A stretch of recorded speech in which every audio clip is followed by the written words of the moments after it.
Assalamualaikum warahmatullahi wabarakatuh. Kami dari kelompok 5 akan mempresentasikan hasil dari kelompok kami yang temanya Adapting to Audience.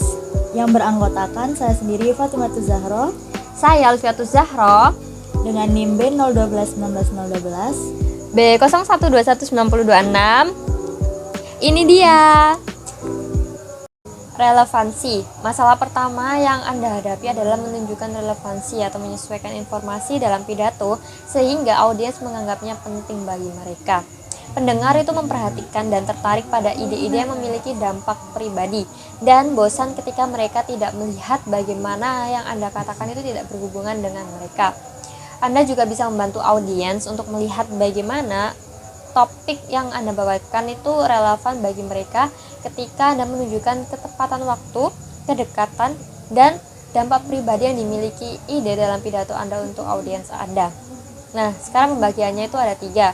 Jadi yang pertama itu tunjukkan ketepatan waktu.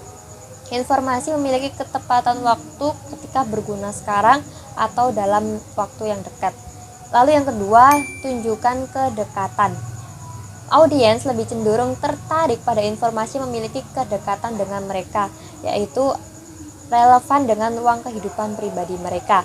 Dan yang terakhir ada tunjukkan dampak pribadi.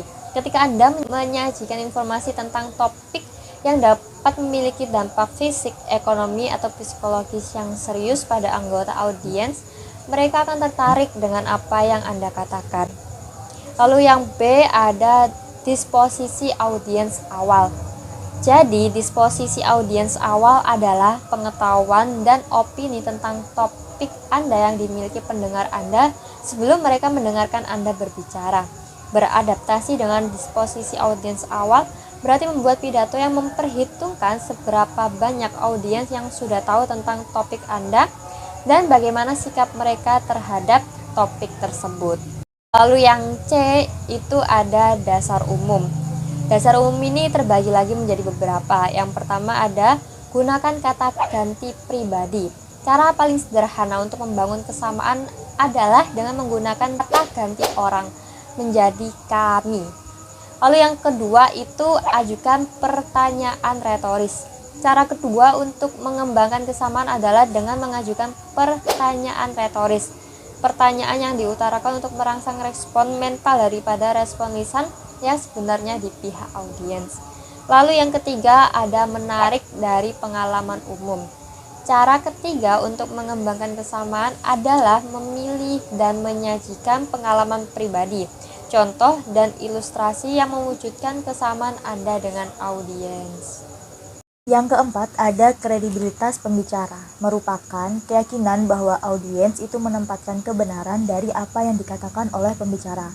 Ada beberapa teori tentang bagaimana pembicara itu mengembangkan kredibilitas, yaitu teori holistik.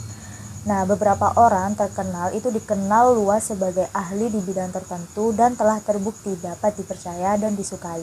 Ketika orang-orang ini membicarakan tentang pidato, mereka tidak perlu menyesuaikan ucapan mereka untuk membangun kredibilitas mereka. Ada 3 teknik adaptasi dapat mempengaruhi seberapa kredibel kita dianggap, yaitu yang pertama mendemonstrasikan pengetahuan dan keahlian, yang kedua membangun kepercayaan, dan yang ketiga menunjukkan kepribadian. Yang pertama, mendemonstrasikan pengetahuan dan keahlian. Ketika pendengar menganggap Anda sebagai ahli yang berpengetahuan, mereka akan menganggap Anda itu lebih kredibel. Penilaian mereka tentang pengetahuan dan keahlian Anda itu bergantung pada seberapa baik Anda meyakinkan mereka bahwa Anda memenuhi syarat untuk berbicara tentang topik ini. Kedua, membangun kepercayaan. Nah, cara yang kedua ini untuk meningkatkan kredibilitas Anda sebagai pembicara adalah dengan secara langsung membangun kepercayaan Anda sejauh mana audiens dapat percaya bahwa apa yang Anda katakan itu akurat, benar, dan demi kepentingan terbaik mereka. Yang ketiga, tampilan kepribadian. Kami lebih percaya diri pada orang yang kami sukai. Kepribadian adalah sejauh mana Anda memproyeksikan kepribadian Anda yang menyenangkan atau kurang menyenangkan.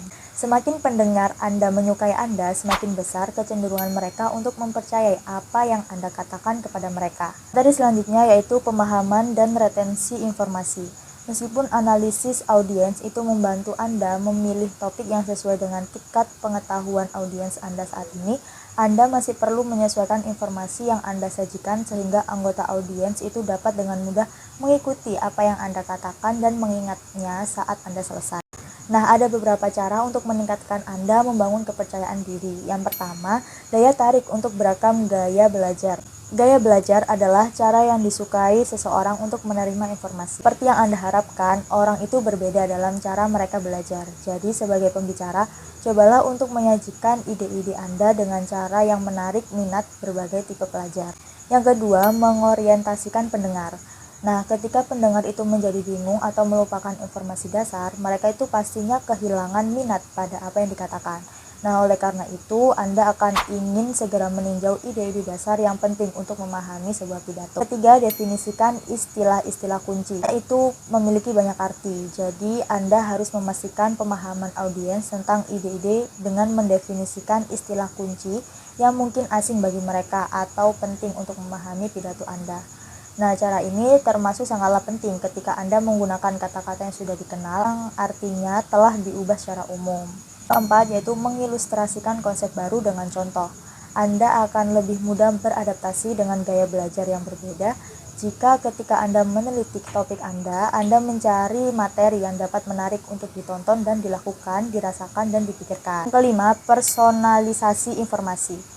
Mempersonalisasi informasi dengan menyajikannya dalam kerangka acuan yang akrab bagi audiens. Nah, yang keenam, bandingkan ide yang tidak diketahui dengan ide. Ketika Anda memahami siapa yang ada di audiens Anda dapat membantu mereka dengan ide-ide baru dengan membuat perbandingan dengan hal-hal yang mereka kenal. Jadi, saat Anda mempersiapkan pidato Anda itu akan ingin mengidentifikasi tempat di mana Anda dapat menggunakan perbandingan. Nah, materi yang keenam yaitu perbedaan bahasa dan budaya. Saat mereka mempersiapkan dan menyajikan pidato, pembicara dari berbagai budaya dan subkultur memanfaatkan tradisi komunitas pidato mereka. Dan pembicara yang berbicara kepada audiens yang terdiri dari orang-orang dari kelompok etnis dan bahasa itu sangatlah berbeda dari mereka sendiri yang menghadapi dua tantangan adaptasi tambahan. Yang pertama, mengatasi masalah linguistik. Ketika bahasa pertama yang diucapkan oleh audiens itu berbeda dari pembicara, anggota audiens mungkin tidak dapat memahami apa yang dikatakan pembicara karena kesalahan pengucapan, aksen, kesalahan kosakata, dan makna ucapan idiomatik. Nah, sebab takut itu membuat kesalahan ini dapat membuat penutur bahasa kedua menjadi sadar diri. Yang kedua, pilih materi yang sensitif terhadap budaya. Meskipun mengatasi masalah linguistik bisa tampak menakutkan, mereka yang latar belakang budayanya sangatlah berbeda dari anggota audiens, mereka juga menghadapi tantangan karena memiliki sedikit pengalaman umum yang dapat digunakan untuk menarik. Materi selanjutnya itu membentuk rencana khusus adaptasi audiens. Anda sekarang memahami tantangan yang dihadapi oleh pembicara dalam mengembangkan dan mempertahankan minat dan pemahaman audiens. Jadi, Anda siap untuk memikirkan tantangan adaptasi yang akan Anda hadapi dalam pidato Anda, serta bagaimana Anda bisa beradaptasi dengannya. Nah, pada titik ini, dalam proses persiapan Anda mengidentifikasi tantangan yang Anda hadapi dengan audiens, Anda akan merencanakan bagaimana Anda mungkin menghadapi, akan memberikan panduan untuk mengarahkan upaya penelitian Anda dan membantu Anda saat Anda mengembangkan pidato. Itu dia materi dari kelompok kami, Adapting to Audience. Terima kasih sudah menonton video ini. Kurang lebihnya mohon dimaafkan. Wassalamualaikum warahmatullahi wabarakatuh. Bye-bye.